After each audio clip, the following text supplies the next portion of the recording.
Right, good morning. I had a yesterday when I was doing shooting, the scope was out. One of the comments said, "How many times do I zero my scope?" Well, I zero it very often. I do like mucking about with what can I say? Pellet reading more than having my scope on zero. So sometimes I do knock the scope out. But yesterday I didn't really alter the scope from the previous time just before Christmas. The scope was out before Christmas, and it was even worse when I shot it yesterday. I think the reason was because the coldness, you know, whether that's true, I don't know. But also I had an email saying about a light trigger. Do I have a trigger pull? Well, the answer to that is no, I don't have any sort of gadget to read the trigger pull. When I adjust the trigger, I normally adjust one of the screws to a point where it don't cock, so the sears, down, and it just won't cock the rifle. And so I start backing off until it starts to cock. Once the cocking lever's fully cocked, I can then readjust that screw maybe quarter of a turn for my trigger finger, and it's all down to my finger, how I feel the tension, the lightness of that trigger pull. I don't need a gadget in the way of a trigger pull gauge. That's pointless, because we all have a different range of trigger pull. Some people like a heavy trigger, medium trigger, and myself, I like a light trigger. But a light trigger can be dangerous. In many ways, in a way of the slightest touch on that trigger will set it off, a fire of a gun. But the way I shoot, you've seen it many times, I get down on that target, and as soon as I'm on that target, I can just touch that trigger and it fires. Now, I can't do that with a medium or heavy trigger. So it's all down to my finger to test that weight of the trigger out. As I say, all trigger pull is another gadget to your collection, what's really not telling you much except the weight of that trigger. It's all down to your finger, your eyes, and the trigger finger. And that's the way I set mine up. I screw it in until it don't cock. Now I gently screw it out until the lever cocks, holds the cocking action open, and then I just back it off maybe a quarter or half a turn, and that's the way I do it. All trigger meter is how many ounces or grams, whatever you want to do, in the weight of the trigger. But it might not suit you. So I've always found, use my finger, aiming on that target, getting down on that target and pulling that trigger. And that's the way I do it. I don't have to spend money on stupid gadgets. I know a lot of you nutters out there are gonna be on that keyboard and saying what a lot of crap. But I don't really care.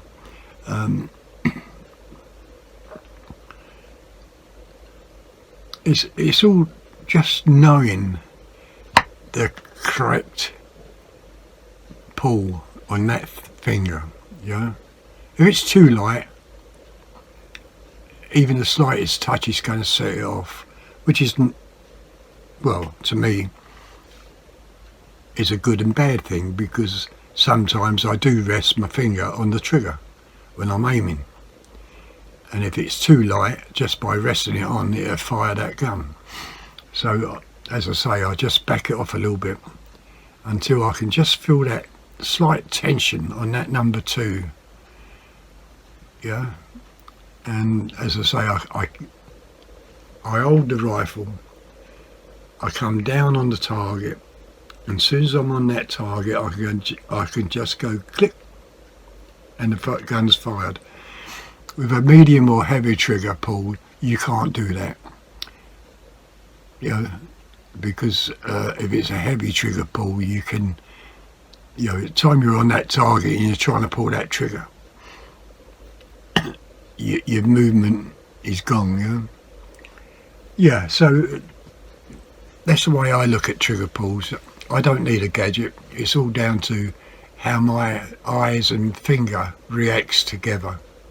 You know, as I say, some of you people are just going to go potty because you just like gadgets. You know, I like gadgets where it makes the gun look nice. You know, in a way of, let's say, the magazine holder. You know, or even my torch and red dot. You know, these are the sort of gadgets I like, but finger pull on the trigger, I don't need. You know, even that scope bore sighter I bought, once again, another gadget, might be okay for a rimfire, but for an air rifle, complete waste of time. You know. Yeah. Anyway, today I haven't been outside yet. You know, I mean, it's still early, 4 o'clock in the morning. So I don't know. I know it's cold, but how cold it's going to be, I don't know. So today I don't really know what I'm going to do, whether I'm going to shoot or not. You know. And but I thought I'd just mention this about trigger pull. You know, you can buy the trigger pull gauge anywhere from, say, £15 right up to £100+. You know what I mean? And all it is a gadget. What's not really telling you much except the pull weight of that trigger.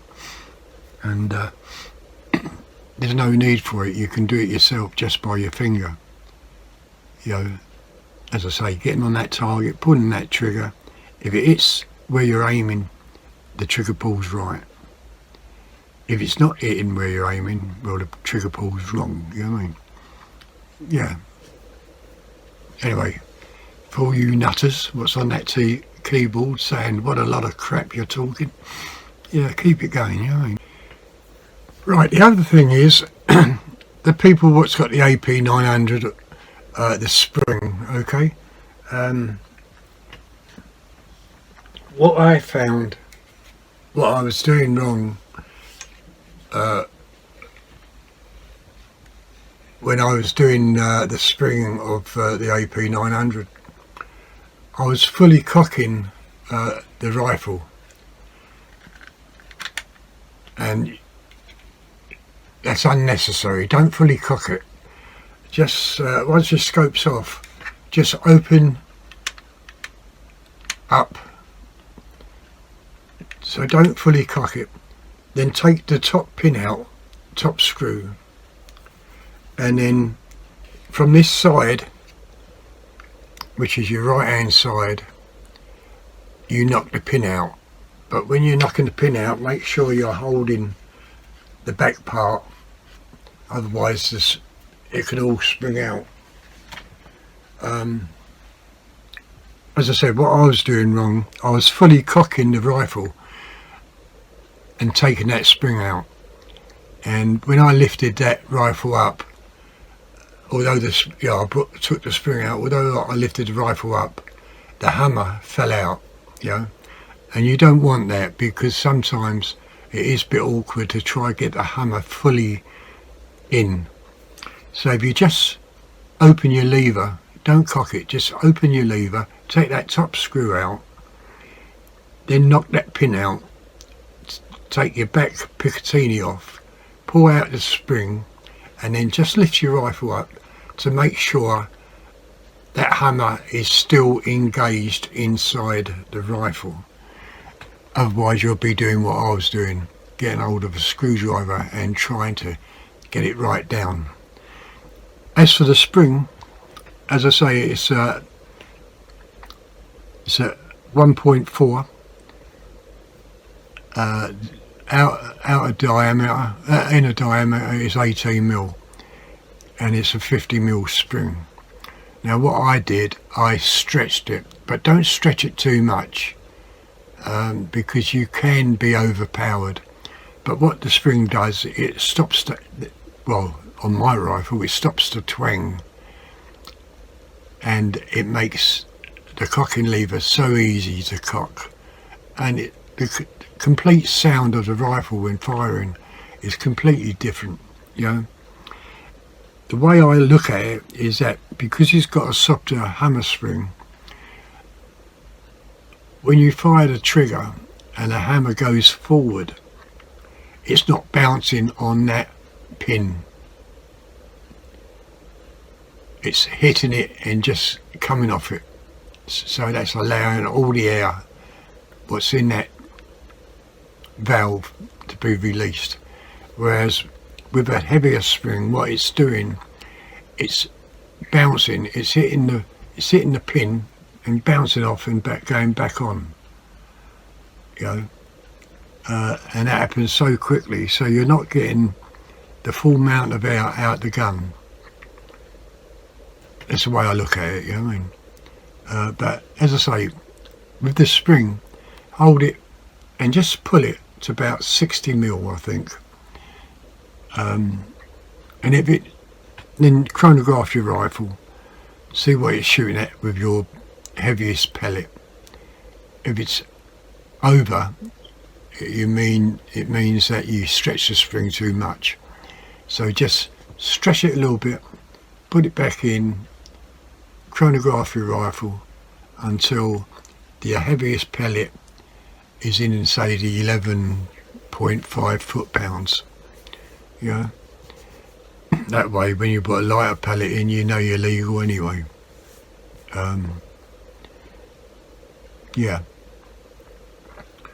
So as I say, don't cock your cocking arm fully back, just open the cocking arm, take the top screw out, knock the pin out from the right hand side so it comes out the left, pull the pin out, but make sure you're holding that Picatinny, otherwise everything can fly out.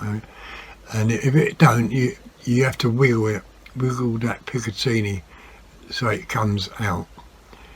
I made that, I kept on making that same mistake, cocking arm fully back. Of course what that does now, it releases that hammer, so every time I kind of lifted it up, the hammer just fell out. That's if you understand what I'm talking about. Okay, so that's all I wanted to say really. I found that spring, the lighter spring, has really made a difference in a way of the sound of that rifle. There's no twang, there's no ring to it, you know what I mean? But as I say, if you stretch the spring just a little bit, do it in stages, you know what I mean? So it just means you've got to keep on taking that rifle apart until you get the right foot-pounds with your heaviest pellet. Okay? So I'll see you later. Bye.